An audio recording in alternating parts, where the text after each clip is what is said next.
And I never, as time went on, I realized that I had to be bold. It was something that I realized if I don't teach my children how to walk in faith and walk in love and, everything that God calls us to do, then somebody else is going to teach them. And that's not what I want. I want them to be bold about their convictions, and they're not going to be if I'm not. So I'd say it's been about the last year, honestly, even though I've always been Christian, that I've just kind of been more outspoken about it and kind of like, you know what, if you don't agree with it, that's fine, but this is what I believe, and I'm not afraid to share it, and I'm not afraid to be that example to my kids, because they need it. And if I don't become that example, somebody else is going to be an example to them. Mm-hmm. Absolutely. That is so powerful. Mm-hmm. So I did not grow up in a Christian church-going home or, a Bible-reading home in early childhood. My dad was kind of a local celebrity. He was All-American with Ohio State football, and then he was drafted into the NFL and played for the Detroit Lions, and then went on to lead global PR for Chevrolet and more. So, my parents were kind of high flyers in the early days. And unfortunately, my mother became an alcoholic, I think really due to some really difficult things in her childhood, and my parents' marriage went on the rocks, and that was a very difficult time for me as a child. And then my dad remarried, and it was actually my stepmother who got us into church. Wow. And my life just radically changed when I put my faith in Christ at 14. And by the time I was 17, I just literally had such a hunger for the Word of God, and I just couldn't get enough of the Bible. And it was those years really of study that created the foundation for my life, even to this point, and shaped my point of view. So I was struck as a teenager with the reality, just even back then, reading through Scripture and really studying it, that life is an epic battle between good and evil. And that ultimately the actions of people are rooted in the spiritual. We are ultimately not warring against flesh and blood, as Ephesians 6 talks about. And I became involved in my first big political battle to stop tax-funded abortions.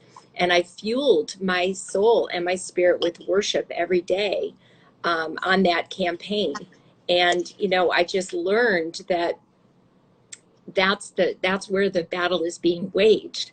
And it was pretty awesome because I had a gal that worked with me during that time, and we had a pro-abortion county, and we did win in our county to stop the tax-funded abortions as well as in the state. And I remember the last day of the campaign, she shut the door to the office, and she shared with me how she'd been impacted by the peace in my life during the intensity of that campaign. And what I am most grateful for was that drew her to put her faith in Christ. Yeah. So I feel like just, bringing to the fight that deep belief that the battle is the Lord's. Yeah. And just that could be rooted in me at such a young age. That's amazing. Yeah. So anyway, I'm really grateful for that. Of course, we've all had our ups and downs and highs and lows in this fight, haven't we? Oh, yeah. Yeah, life can be hard sometimes. There's just no two ways about it. I don't always feel like you're going to win. That's for sure.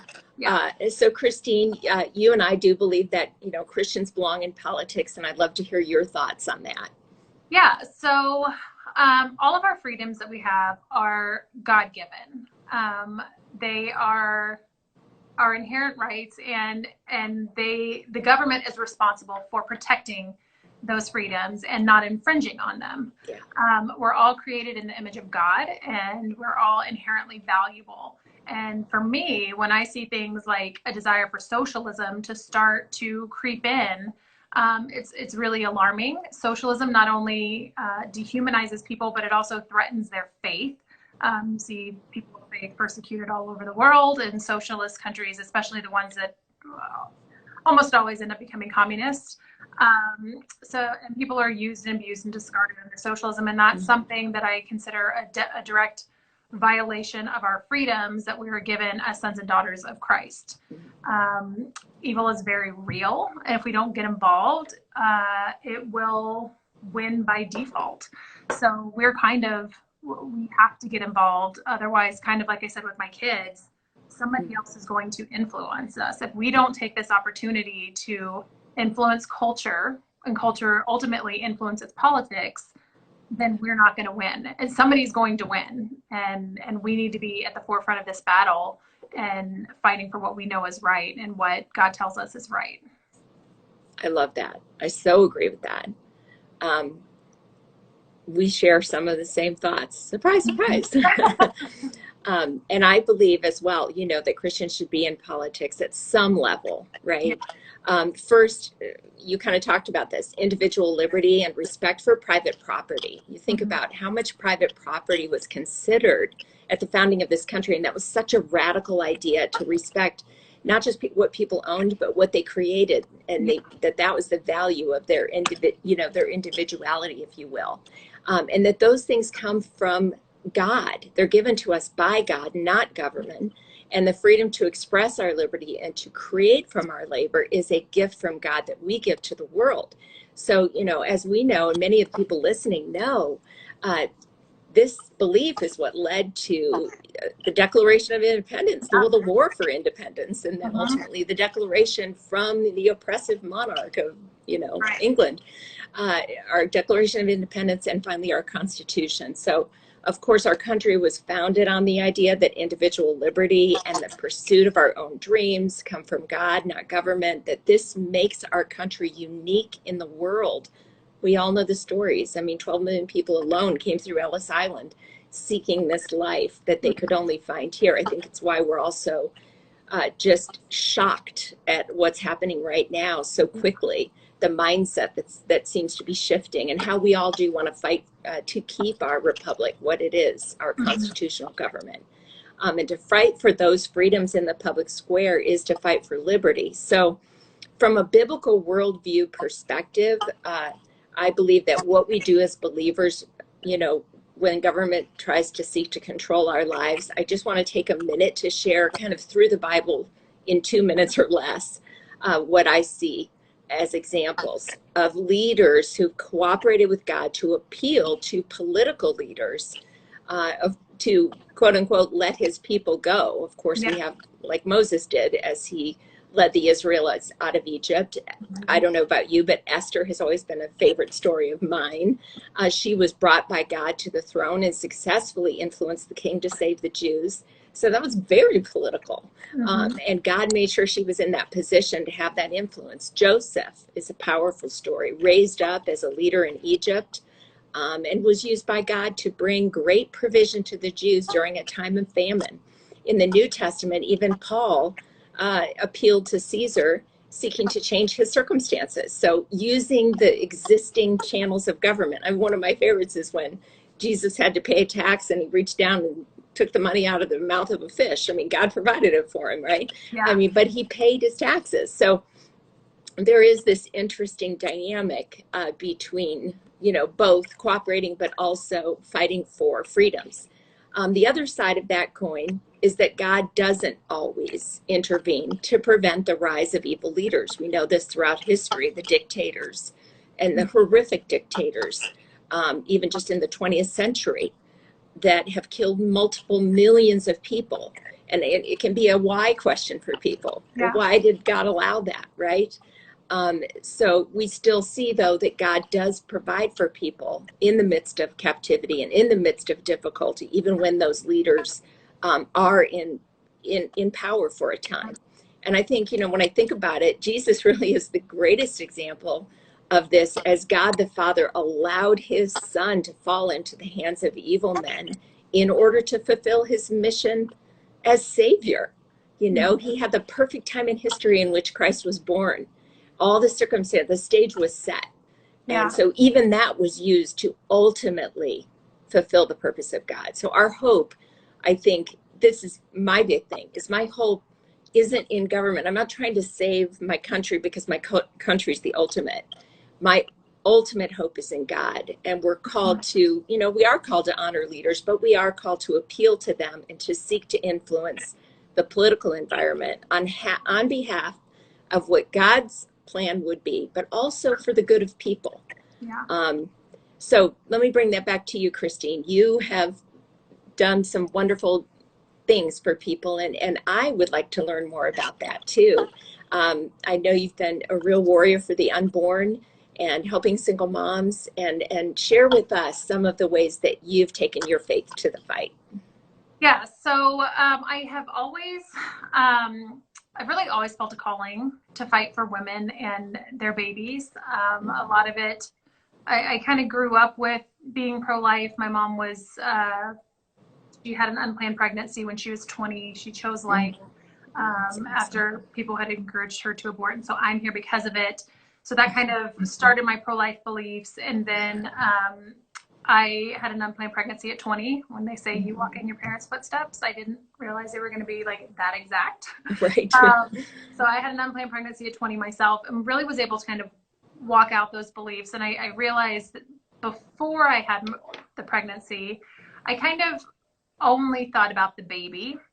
And I realized once I had the pregnancy that women, I was finally in those shoes, just could be manipulated by other people. I was influenced by other people. Other people tried to tell me certain things. And I realized how it's important to fight for both of them. And I've kind of always felt that calling. And as I stated before, we're created in the image of God, and we have inherent value. Scripture says that God knew us before he put us in our mother's wombs. And there's a Bible verse that I love for me that kind of helps me. It's Isaiah 58:11. The Lord will guide you always and will satisfy your needs and will strengthen your frame. You will be like a well-watered garden, like a spring whose waters never fail. And I definitely want to be like that well-watered garden. So I am following his calling, and I pray for God's guidance and the right words when I'm talking to women about the value of life. You have to know that it won't always be easy. We know the Bible tells us when we walk this life that we will be persecuted. But in Matthew 5:44, we're told to love our enemies and to pray for them. And that is something that I always try to do and remind myself, and sometimes it's easier said than done, especially when I see how vile and degrading the persecution toward Christians can be. But it's truly the only way to keep going for me. And every now and then God shows us the fruit of our labor, and it's this beautiful reminder of why we do what we do. Recently, I had a woman message me and tell me that she chose life. She canceled her abortion appointment because of something that I posted, and just gave her that reminder. And she had always been pro-life, which was interesting to me. But she just kind of was in a scared situation and didn't know how she was going to move forward.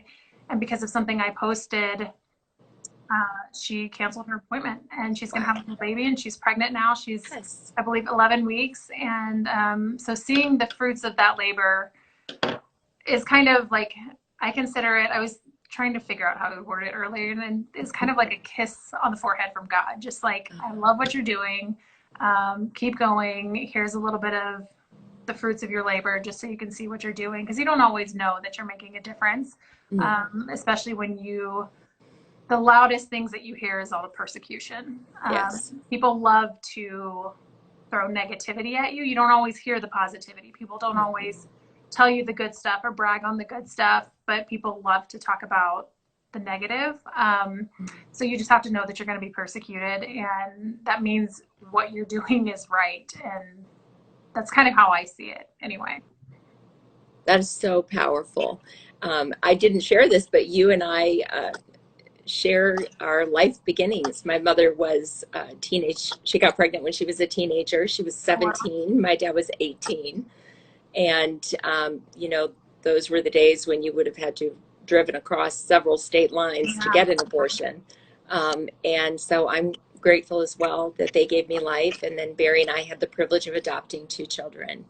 And we were so grateful. And I just feel so much joy with you for the woman that you hosted the other day on Instagram Live that you were just talking about, that has chosen life for her baby. And I don't know if she plans to parent her child or place her child for adoption, but either way, that child will have just a beautiful opportunity for life. And it's really, adoption is a beautiful choice as well. It is. And we've been certainly thrilled in our family and so grateful to our birth mothers for what they did for us, the sacrifice they made for their children and our children. So. Yeah, they're really brave women to do that. Very strong. Truly, a lot of bravery, a lot of courage to know you have to go through that pain and that loss, but ultimately you've given life. It's so Yeah. powerful. Yeah. That's beautiful. So my foray into politics was through my passion as well to fight for the lives of the unborn. When I was 26, I became the executive director of crisis pregnancy centers, first in San Diego and then in Columbus, Ohio. And I used to go toe to toe with Planned Parenthood on local news shows and, I love argue for abstinence. Can you believe we were it. still Yeah. arguing for abstinence back in those days? Now it's like a foregone consideration, right? But and just talking about that and just really doing what we could for that fight and to offer alternatives, obviously, and care and practical services. And that's definitely a recommendation, is to get involved in a local pregnancy center that is giving alternatives to young women or anyone that's in an unplanned pregnancy situation. And so so very grateful for our children as well, obviously. So then later I went to a huge women's conference and I was inspired in 2011 to get involved in somehow fighting human trafficking, but I didn't know how or what to do or where to start, which frankly, that's how everything has started for me. I don't know how to do it. I don't know where to begin, but just to start, you just dive in and you start asking questions and figure it out. That's kind of how I've done just about everything. And so no one should be intimidated by that, because really there's always people around that are going to help and guide us. So, I prayed for about a year and a half. How can I help fight human trafficking? And, one thing led to the other. And I started the Human Trafficking Legislative Day at the Colorado State Capitol through an organization on which I served on the board. And we did advocacy for 6 years through that event. And our state went from a D rating to a B plus rating. We're just missing one piece of legislation that would help us catapult to an A. But these legislators on our bipartisan host committee, and by the way, again, I had no idea how to do any of that when I started. I just had to learn as I went. But these legislators came together, obviously extremely bipartisan issue, and passed a law where you could actually, punish somebody that was trafficking minors, if you can believe it. We didn't even have a law in the books for that. So very grateful for those who worked so hard with that effort and working on that. And then I've done other things with policy organizations and candidates and things. But yeah, those are some of the things that I've been involved in. So kind of like Christine and I, as Christine and I have been talking, some of you might be inspired and some of you might be feeling a little bit overwhelmed at the thought, like we've kind of mentioned here, at engaging in the political arena. You might feel like, well, I just don't know where to start. I don't know what to do. I can remember after I got into politics, I was thinking back to when my kids were younger. And I mean, seriously, I didn't even know the city had council members. If you asked me what's a county commissioner, I would say, what? A county what? Yeah. Like, I knew nothing about government. I didn't know how it was structured. I knew that I needed to vote for, sorry, an unashamed Republican here, for Republicans when I got my ballot, but I just knew nothing. So maybe some of you, on the other hand, have been involved, or you're considering running for office or working on a campaign or policy issues. But, again, most of you probably haven't or, are not going to wind up with a career in politics per se. But Christine, I'll pitch it to you first, and then I'll share some more thoughts. But, what are your recommendations for how people can start to engage? Yeah, so I'm kind of where you were at 26. More recently have just kind of been figuring it out myself. I've always been conservative and passionately, but quietly, kind of like my Christian beliefs, kind of kept it to myself because, again, Colorado is very liberal. And in the last year or so, I just kind of have been getting more loud and more bold. And the biggest thing, one of the biggest things I can say, first and foremost, is research. Research your area, locally, your state. Follow up with the news, read the news, see what's going on, like compile all of that and educate yourself first. I've always had this weird affinity for politics, but it wasn't really until I became a mother that I realized how much my family could be affected, which I think is something that's really important that people don't always necessarily pay attention to. And so in Denver, this is just kind of like a little story time. and something that I realized for my family, they're wanting to mandate vaccines. That's something that's been happening recently, and they're wanting to like put sex ed in all different grades, and they want to not let the parents see. So that's one thing that a lot of moms have been fighting for here, is to be able to see what's going on in that sex ed, because Planned Parenthood writes a lot of the sex education. Even if it doesn't have Planned Parenthood on it, usually it's through their organization or something they're connected to, and they influence it. And I don't want my kindergartner, first grade, second grader learning anything from Planned Parenthood, honestly. And so if they're going to teach that, I think it's important for us to know what's going on. You don't realize that it can affect you until you, I guess, start paying attention, really, and how much it really can affect you. And being a mom was something that I did, or that I made me realize that. So I'm not okay with either of those things, the forced vaccines, the sex education. So things that you could do is you can call and write your politicians, tell them whether you support something or whether you don't support something. You can get meetings with them. So that's something that a lot of people don't know, is you can have meetings with them, talk to them, tell them ideas that you have. If you support or disagree with them, like I said, inform your friends who may be affected by the same things. If you have or for me, I have a lot of mom friends, and telling them, hey, this is something they're trying to do in our schools, and this is something that could affect your children. How do you feel about this? You know, whether you're pro-vaccine or not pro-vaccine. I prefer the word X-vax instead of anti-vax, but it doesn't matter where you stand on that. Mandating that is something that is kind of alarming. And then you can also use your social media platforms. That's something that you can do. Everybody has a free platform with social media. You can inform other people about what's going on.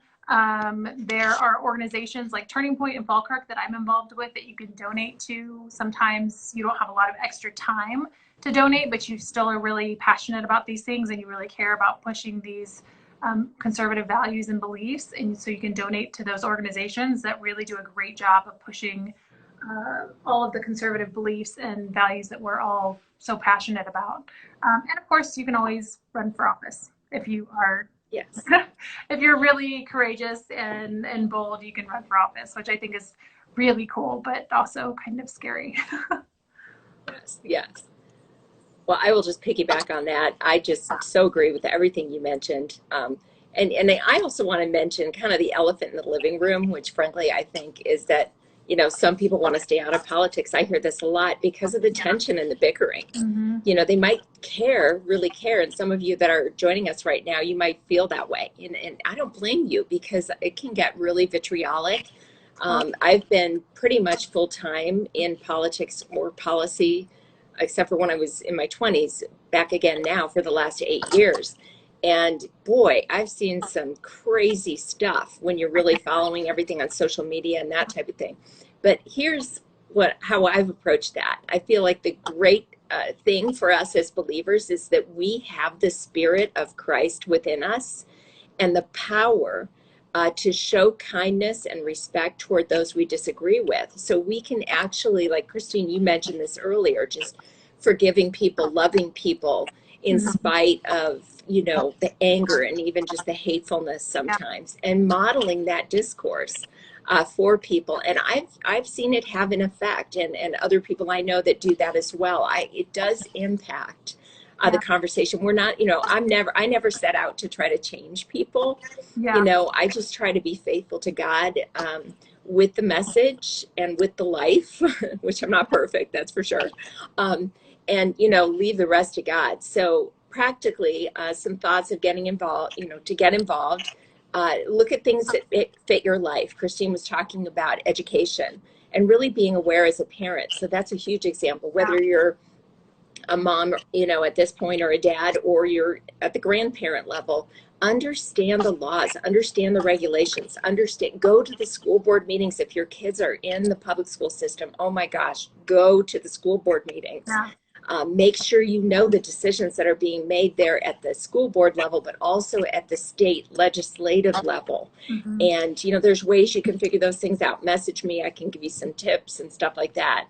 And groups that you can follow that are like watchdog groups that actually pull together a lot of that information for you, so you don't even just have to go find it all yourself. So that's huge. If you work in a certain industry, become aware of the political or policy obstacles to success in that industry. A lot of times there's regulations or there's battles that are being fought that you could participate in. Like Christine said, you know, call one of your state or federal legislators or meet with them if there's an issue that you really care about and you want to even go to the Capitol and testify. When there's a bill, there's a way to track those things and figure it out. If that's of interest to you, maybe it's not. These are just, you know, we're just throwing out some thoughts. And just to piggyback on that, sometimes, because I testified for the Born Alive bill here in Colorado a few months back, and you can go and sit in the room, even if you're not comfortable testifying or you just want to see how it works, you can still just go and sit in, and maybe you don't testify then the first time, second time, third time, but you can go there, kind of watch it, and then maybe you get comfortable enough to testify. But it's something kind of really interesting to see, and I took my son with me. And that's awesome. It's a really good learning experience. It is. Even if you're not going to testify, it's just good to see and to know. I think that's so awesome. A little blurb there. It is so, I'm so glad you said that. And I like the way you said it, like go a few times. Like if you're not necessarily, you don't feel like you're a bold person, oh, I could never, you know, get up to a microphone and talk to a committee or whatever. Yeah, you might surprise yourself after a few visits that you would have the courage or not. You know, there's other ways to do it. One-on-one, you can sometimes talk to those legislators when the meeting's over. That's also an option. So, but regardless of whether or not you do any of these things, I think the greatest power that we have as Americans is the power to vote people in and out of office and to vote for ballot issues, for or against. So at minimum, I would urge all of you to be aware of what's going to be on the ballot. Talk to people that you know are involved and are informed, and they will guide you to how you can learn more and read more and or just do your own research in who you're voting for and how you're voting on these ballot issues. Right now, we have all these governors. We have the Attorney General of the United States of America saying that he is willing to consider prosecuting some of these states for crossing the line in hurting people's individual constitutionally protected liberties. That's huge. And so you think about that. You know, we have a lot going on right now, and how we vote and how we react. You know, we want to do it in a measured way, in a way that we feel like fits our life. But it's just so important, isn't it, to be involved. But this is such a good time to learn too, because you kind of see, you know, the federal government is there to back up state and local governments. And a lot of people look to Trump for certain things and don't really necessarily pay attention to their local government as much. But right now, they're the ones who are supposed to be kind of running the show for their state. And you can see who is a little more of a dictator and those who are already opening up and those who aren't. And here in Colorado, I just read that Denver, they're mandating masks. We're forced to wear masks now if we want to go out, and that we could be punished. We're not allowed to drive 10 or more miles. Like we go over 10 miles to go get exercise, which don't get me started on the science behind if you're 10 miles or 11 miles, there is no science behind it. But it's a great time to learn and to pay attention and kind of see what's going on and do a lot of research. I like to say, look at the left and look at the right and kind of see where you stand on all of these things so you get a well-rounded opinion on what's happening. Yes, I totally agree. And ultimately, you know, just comparing things against those founding documents, right? It's like as Christians, we go to the Bible. What does God's word say about something? You know, we all have a plumb line in our lives. For some people, it's pop culture, you know, is the plumb line. I mean, I think pop culture is fun and interesting, but it's not my plumb line. You know, the Bible's my plumb line. But for this country, the plumb line is the Constitution and the Declaration. And just knowing, you know, like I went through the leadership program of the Rockies. If you haven't, Christine, I would love to recommend you for that because it's such a great program and you'd be a great asset. And you know, that's what they said to us over and over. Check your premise, check your premise. On what foundation am I making a decision? And like you just said, you know, we want to know, why are we voting for a person? You know, whether you're liberal or conservative, you know, you have a criteria that you're basing that decision. Right. Oh, are we there? Okay. Okay, so we can go to some questions now. And I know we've received some questions from you guys. I'll start with the first one and then I'll kick it over to you, Christine. Okay. So we had a question come in. How do you remain balanced? How do we remain balanced in advocating for our freedom while also maintaining public health and safety? Anybody who's on social media right now, we all know that is a big topic of conversation. How do we balance the two, freedom and protection for health and safety? I think if I talk about that, the way I would answer that right now is specifically as it relates to COVID-19 is this virus has not turned out to be the problem that it was forecasted that it would be. So its actual threat to public health and safety is now under question for many, many people, because we have a survival rate of roughly 99.9% of the people. Every life is treasured and valued. So that's not to minimize those who've lost their lives. And we need to recognize, and those people that are vulnerable would be urged to stay in quarantine, which historically is the way things are done. It's the vulnerable or the sick or those who are positive for, who are showing symptoms that should stay home. Right. But the idea of locking down everybody when it's turning out that most people have an immunity already to the virus. Although, I'm very concerned that the CDC is wanting to call that immunity into question. They're trying to now put a question mark over whether or not you are truly immune. Yeah. If you have the antibodies. And I'm not seeing the science there. I mean, I was a science major, pre-med, got accepted in medical school, didn't go. So I know just enough to be dangerous. But I do know how the immune system works. Yeah. Not as much as an epidemiologist knows. Okay, so I'm not saying that. But those are just basics. But I think they're trying to say, well, it's a novel virus, so we don't know. So these are the things that make it difficult. And yet I just cannot see that we are in a dire situation that calls for the tanking of the entire American economy.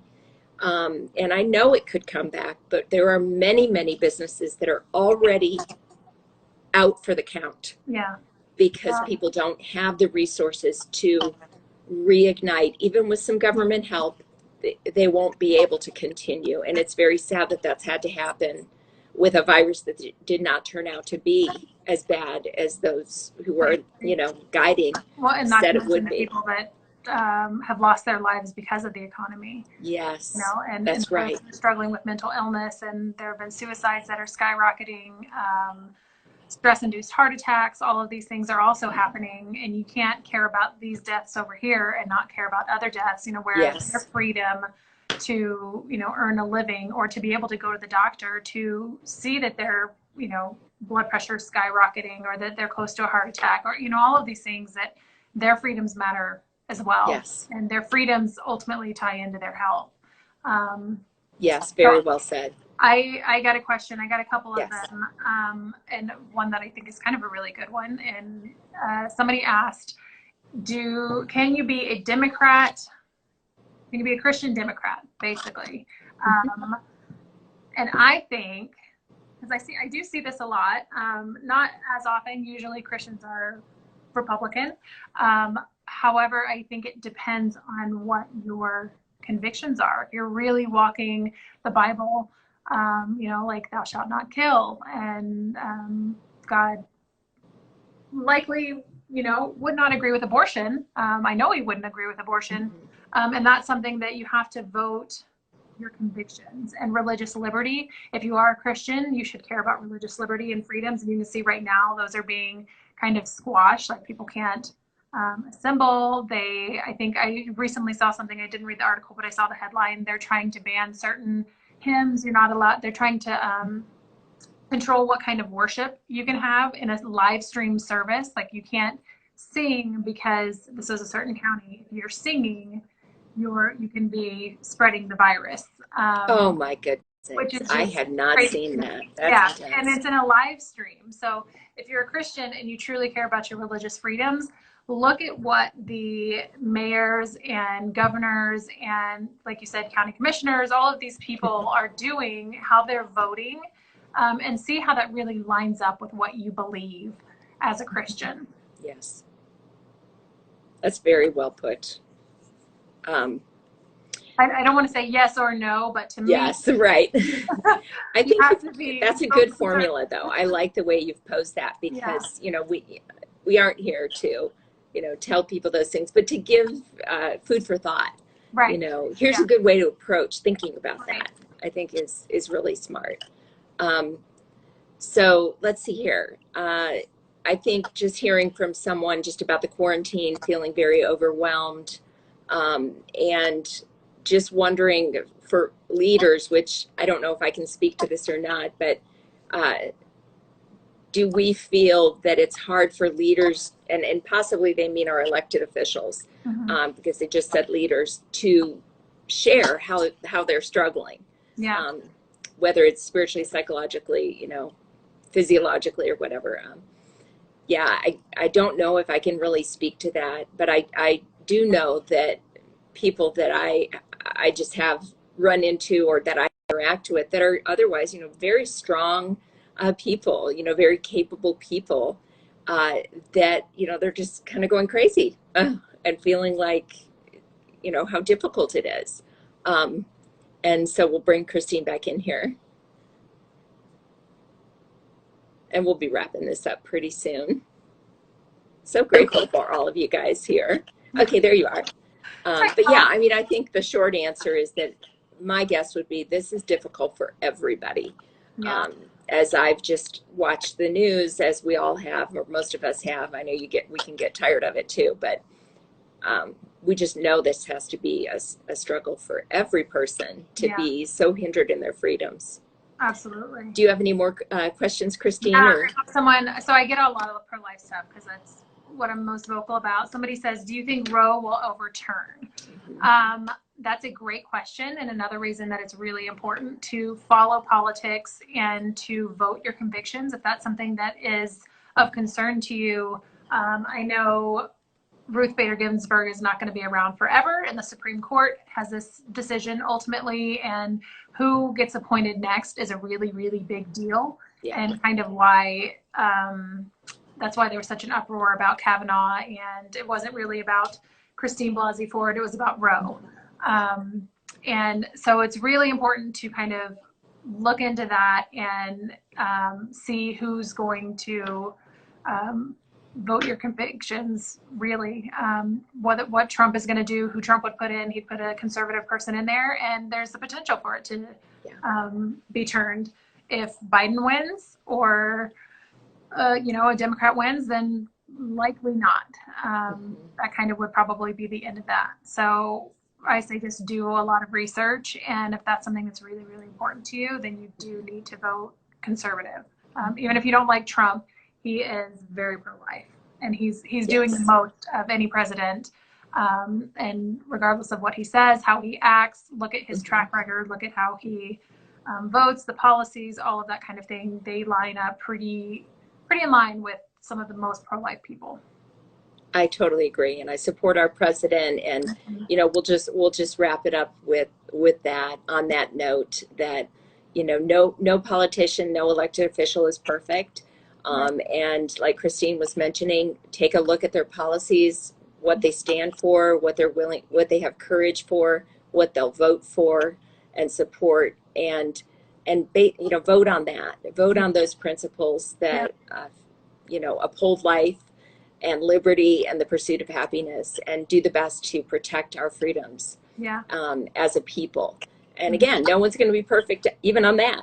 Well, and that's the thing that a lot of people say, how can you support him and be a Christian? Just to kind of do one last little thing here. Yes.